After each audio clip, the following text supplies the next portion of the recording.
자, 다섯 번째 썰 한번 가보도록 하겠습니다. 댓글 컨텐츠고 영상 제목 장사요. 그 바닥에서 1, 2년 굴려서 차려도 될까 말까 한 게 장사입니다. 라는 영상에 달린 댓글입니다. 장사 관련 제가 이 썰을 좀 많이 써먹네요.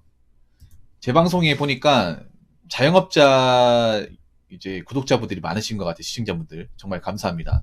아마 지금도 가게 영업하시면서 뭐 제 방송을 라디오처럼 틀어놓은 분들이 계실지 모르겠는데 고생 많으십니다.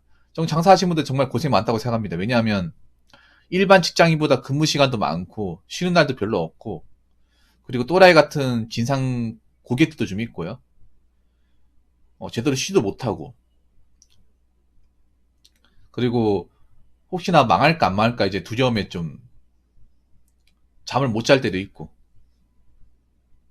그리고 요즘에 경기도 안 좋고 여러 가지 고민이 많을 거예요. 직장인들보다 오히려 고민이 더 많지 않을까 생각합니다. 장사하시는 분들이. 왜냐하면 대한민국 땅에서 이런 장사가 망해버리면 장사 망한 사람은 정말 답이 없어요. 직장 잘리는 것보다 더 답이 없는 게 장사에서 뭔가 좀 폐업하시는 분들, 망하신 분들이에요. 왜냐하면 우리나라에서 자영업 하시는 분들 중에 돈이 많기 때문에 자영업 하는 사람 사실상 없습니다. 정말로. 대부분의 자영업자들 소상공인들 다 서민이에요. 죄다 서민입니다. 그리고 처음부터 어린 나이 때부터 장사하려고 오는 사람들은 또 있겠지만 주변에 보면 그런 사람들 많아요. 직장을 다니다가 재취업이 안 돼서 그동안 모은 돈과 뭐 대출 좀 받아가지고 장사하는 분들이 많죠. 뭐 그렇게 잘 되면 모르겠지만 망하는 곳도 많습니다. 제가 전에 얘기했지만 여러분들 동네에 한 500m 반경을 한 바퀴 돌아보세요. 그러면 점포세 붙인 것도 많고 그 사이에 바뀐 가게도 많아요. 음식점도 많고 특히 치킨, 피자 이런 건 자주 바뀌는 것 같아요. 한 4-5달에 한 번씩 바뀌는 것 같아요. 그 말인즉슨 4-5달 장사하다가 접었다는 거죠. 그리고 커피 전문점도 정말 빨리 없어져요. 요즘 커피 전문점 너무 많아요. 너무 많은데 골목 안에 있는 거는 소리 소문 없이 없어지더라고요. 뭐 그분들 사정이 다 있겠죠. 있는데 우리나라 사실 뭐 자영업자가 너무 많은 건 사실이에요. 전체 근로자 중에 4분의 1이 자영업자랍니다. 25%. 꽤 많은 거죠. 근데 이렇게 망해가도 또 새로운 사람들이 장사하려고 들어온 사람이 있다는 거예요. 근데 좀 안타까운 게 뭐냐면 제가 전에도 말씀드렸지만 유튜브 이제 자영업 관련 이제 영상을 찾아보면 장사가 잘 되는 사람들 위주로 영상이 많이 나와요. 여러분도 많이 봤을 겁니다. 뭐 장사하면서 어린 나이에 장사해서 뭐 빚을 다 갚았다 아니면 뭐 순이익으로 한 1,500, 2천만 원을 번다. 그래서 어린 나이에 뭐 람보르기니 몬다. 출퇴근할 때 그렇게 몬다. 그리고 뭐 좋은 아파트에 산다. 뭐 그런 영상들 여러분 봤을 겁니다. 지나가면서. 그분들은 정말 대단하신 분들이죠. 그렇게 되기 힘든데 요즘 사회에서. 망하는 것도 많은데 자기 가게 찾아가지고 그 정도 위치까지 갔다는 건 정말 대단한 건데 문제는 그런 거야. 그런 영상들을 보고 자영업을 쉽게 생각하는 사람들이 많은 거예요. 왜냐 나랑 비슷한 나이 또래 친구가 저렇게 장사를 해야 되니까 나도 저렇게 하면 잘 되겠다 생각하지 못한 사람들이 많아. 아직도 장사를 가볍게 생각하고 들어온 사람들이 많아요.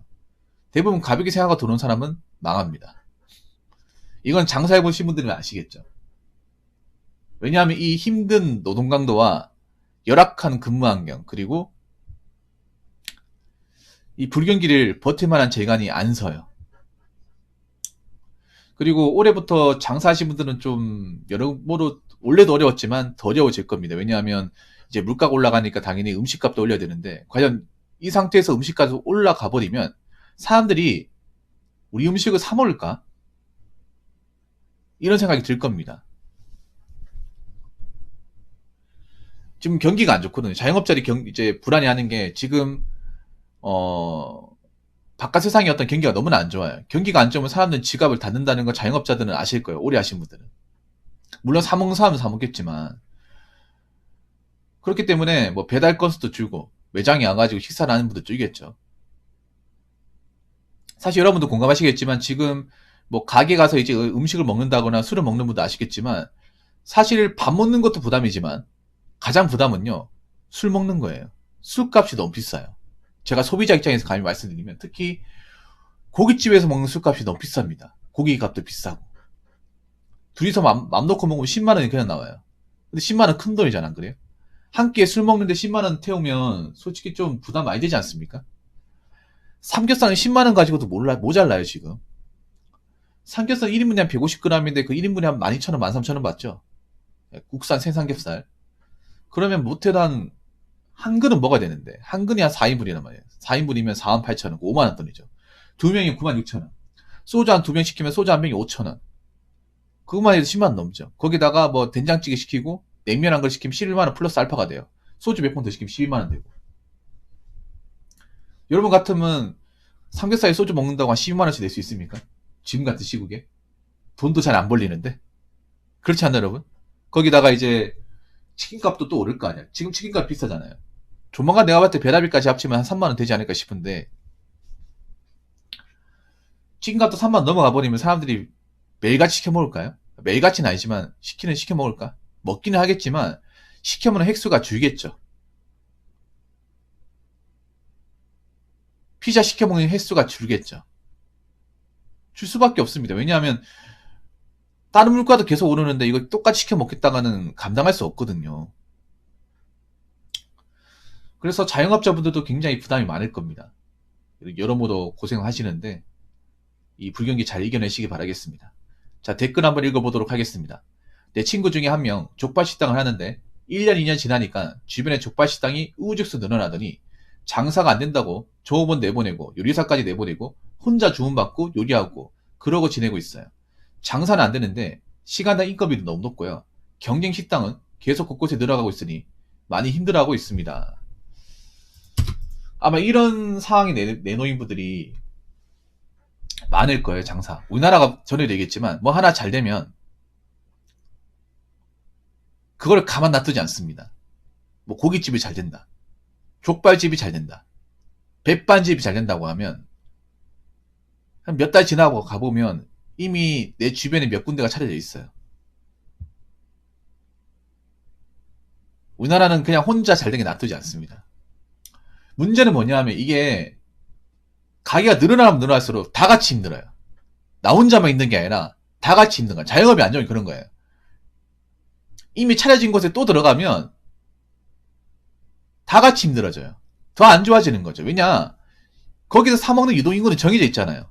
가게를 많이 차린다고 더 많이 먹는 게 아니잖아요. 먹는 사람은 정해져 있지 않습니까? 시켜 먹는 사람도 정해져 있고. 그러면 서로 이제 각자 가게로 이제 갈라질 거 아니에요. 안 그래요? 그래서 그 지역에 이제 똑같은 음식점이 늘어나면 늘어날수록 매출은 더 줄어들 수밖에 없겠죠. 그리고 사실 제 개인적인 생각인데 족발이 굉장히 부담스러운 음식 중에 하나입니다. 족발이 배달비가 많이 드는 음식 중에 하나예요. 족발이 맛있긴 한데 족발이 맛있는 거에 비해서 좀 비쌉니다. 제 개인적인 생각인데요. 이길전의 의리파 감사합니다. 여러분 어떻게 생각할지 모르겠습니다. 좀 족발을 잘 안 시켜 먹습니다. 왜냐? 가격 보면 좀 부담스러워요. 여러분만 그런지 모르겠지만 정말 많이 부담스러워요. 치킨보다 더 부담스러운 게 족발입니다. 제가 알기로는 중짜 넘어가면 거의 4만원 돈이에요. 배달비까지 하면. 대짜 넘어가면 5만원 돈입니다. 대짜 넘어가면. 적어도 사람들 한 3명이서 먹으려면 대짜 시켜야 됩니다. 스폰서 후원 감사합니다.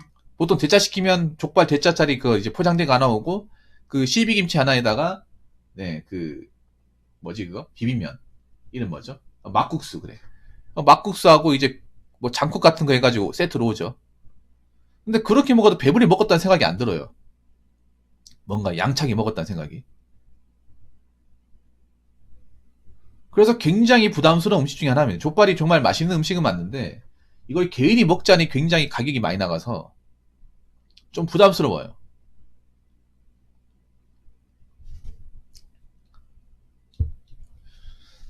그리고 올해 또 족발 가격도 오르겠죠. 네. 오르다 보면 사람들이 또 부담을 느낄 것 같아요. 기존의 소비자들도 족발 가격에 대해서 좀 비싸다는 생각을 많이 가지고 있었는데 좀 더 비싸죠. 그래서 요즘 족발을 먹고 싶은 분들 보면 어디서 먹으면 되냐면 시장 같은 데 가면 족발을 삶아서 파는 게 있어요. 포장돼 가지고. 그건 정말 싸요. 그렇게 하면 또 싸게 먹을 수 있거든요. 시장 같은 데 가보면 족발을 삶아가 즉석에 삶아가지고 포장해가 주는 게 있어요. 부위별로. 그거 한 양껏 한 12,000원, 13,000원 삽니다. 거기다가 이제 뭐 이제 집에 이제 초장 같은 거 있으니 거기다가 이제 쌈이나 새우젓이나 새우젓 달라고 하면 주거든요. 그렇게 해서 먹으면 싸게 되거든요. 요즘에 그렇게 먹는 사람도 많을 거예요. 워낙에 이제 배달 음식 비싸다 보니까. 물론 저분들도 맛있게 음식을 만들겠죠. 특히 족발 장사가 이게 문제가 뭐냐면 골변드는 장사예요. 족발 장사가. 왜 그러냐면 저게 족발 장사라면 아마 이 댓글 다신 분도 아시겠지만 친구분이 족발 장사 이제 하면 족발을 직접 만들어요. 예. 족발을 어디서 공수해 받아오는 게 아니라 자기가 족발을 직접 삶아요. 삶고 절이고 손질하는 것을 누가 해주는 게 아니라 자기가 직접 합니다. 그러니까 어떤 이제 도축점에서 족발 이제 잘린 것만 가져오겠지. 그러면 그걸 다 손질하고 이제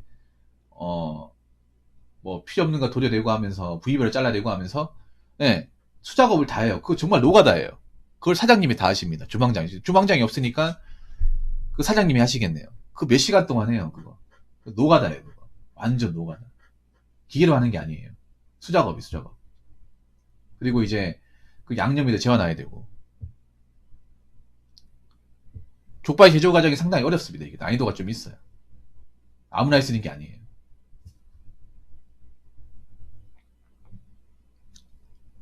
근데 이분도 오죽하면 지금 종업원이나 노이사까지 내보내겠습니까? 저거 다 이제 감안해서 저분을 다 고용해버리면 남는 게 없다는 거죠.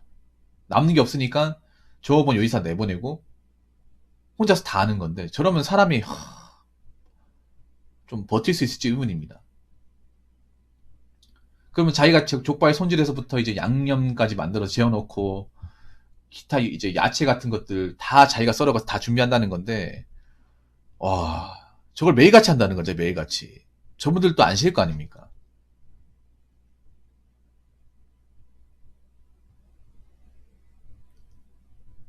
안 쉬고 할 거 아니에요. 와, 얼마나 피곤할까 저게. 여러분 족발 이거 정말 노가다예요. 유튜브 같은 데 보시면 족발 장사하신 분들 그 제조 과정 같은 거 나오거든요. 만드는 과정 같은 거. 아마 대부분의 족발 사장님이 직접 자기가 족발을 삶아가지고 썰어가지고 아마 장사하실 거예요. 자기가 직접 만드는 거예요. 쉽게 말해서. 치킨처럼 간단하잖아요. 아마 이분도 그렇게 하실 것 같은데 굉장히 힘들 것 같습니다. 말만 들어도. 인건비는 높죠. 왜냐하면 저 족발 요리하고 손질하는 게 생각보다 노가다거든요. 돈을 많이 줘야 저 사람을 하겠죠. 근데 또 사람들 고용해버리면 또 저 사람도 이제 인건비 주고 나면 낼 게 없으니까. 그러다 보니까 이제 자기 혼자 다 하는 건데 거기다가 이제 요즘 족발 같은 경우에도 그 배달 어플 같은 데 등록을 해야 되거든요. 그냥 안 시켜요, 사람들이. 요즘에 배달 광고 안 넣으면 사람들이 안 시켜. 뭐 배달의 민족의 요기요나. 그런데 이제 어플에 등록을 안 하면 사람들이 몰라요. 있는지도 몰라요. 여러분도 아마 어플로 주문을 많이 할 겁니다. 옛날처럼 뭐 어디 명함이나 자석 같은 데 붙여진 걸로 주문하시면 잘 없어요. 젊은 사람 대부분 어플이죠. 그러다 보니까 아마 족발 사장님도 어플 등록을 해서 매달 광고비를 내가면서 아마 그렇게 장사하지 않을까 싶습니다. 그러면 광고비를 매달 얼마씩 내겠죠. 아유, 아무튼 뭐 고생 많으시네요. 정말로. 참 이게 문제가 그런가요? 여러분 경기가 안 좋으면 사람들이 장사를 안 내잖아요. 참 웃긴 게 뭐냐면 경기가 안 좋으면 장사 같은 거 하면 안 되잖아요. 더 안 될 가능성이 크잖아요. 근데 경기가 안 좋을수록 자영업으로 더 많이 밀려옵니다. 한번 보세요. 경기가 안 좋을수록 자영업자가 더 많이 늘어나요. 새로운 음식으로 뭐 새로운 어떤 분야로 창업하는 게 아니라 기존에 했던 분야로 다 들어와. 우리나라 사람들 내겠잖아. 보이는 분야로 다 들어온다고. 안 보이는 분야로 들어오는 게 아니라 남들이 하는 걸로 다 들어와. 족발 원래 오래전부터 남들이 하는 분야잖아요. 그 분야로 다 들어오는 거예요. 뻔한 분야로. 누구나 알 수 있는 분야로 들어오는 거예요. 그러면 이제 다 같이 힘들어지는 거죠. 창업에 들어온 사람도 힘들어지고 기존에 차린 사람도 힘들어지고. 전 그렇습니다. 이럴 때일수록 저는 좀 쉽게 자영업 바닥으로 들어오면 안 된다고 생각을 해요. 차라리 내가 그동안 벌어놓은 돈 잘 관리하는 게 중요하다고 생각합니다. 지금 뭐 창업해서 제가 봤을 때는 뭐 큰 돈 만지기 힘들어요. 앞으로 내가 봤을 때는 사람들이 점점 가면 갈수록 좀 밖에 나와서 음식을 사 먹는다거나 배달시켜 먹는 횟수가 줄 것 같은데, 이 바닥에 들어오겠다고 하는 거는 계란에 바위치기 꼴이 되겠다는 거죠. 그렇기 때문에 저는 잘 모르고 이렇게 자영업으로 뛰어들지 않았으면 좋겠고요. 그리고 이 댓글 다신 그 친구분 어떻게 잘 극복하시기 바라겠습니다. 예. 이런 자영업 많습니다, 여러분. 혼자서 막 이렇게 워커홀릭처럼 일하시는 분들 많아요. 그러니까 자영업 뭐 사장님들 부러워하지 마세요, 직장인분들. 무슨 말인지 아시겠죠? 자, 이상으로 5번째 썰 마치도록 하겠습니다.